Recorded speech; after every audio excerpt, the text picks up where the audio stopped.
De bovenste molen. Mijn 100ste watermolen.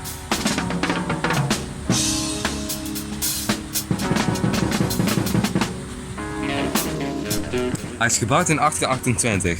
Toen bestond de molen uit een papier- en korenmolen. In 1975 is de turbine van de molen vervangen door een waterrad. De molen! Oké, wacht even. De molen aan de Gul is tot 1896 een papiermolen geweest.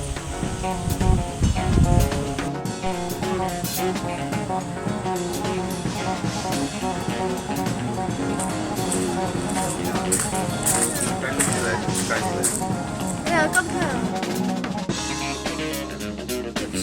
De middenslagmolen staat thans stil omdat er een gebrek is aan molenaars.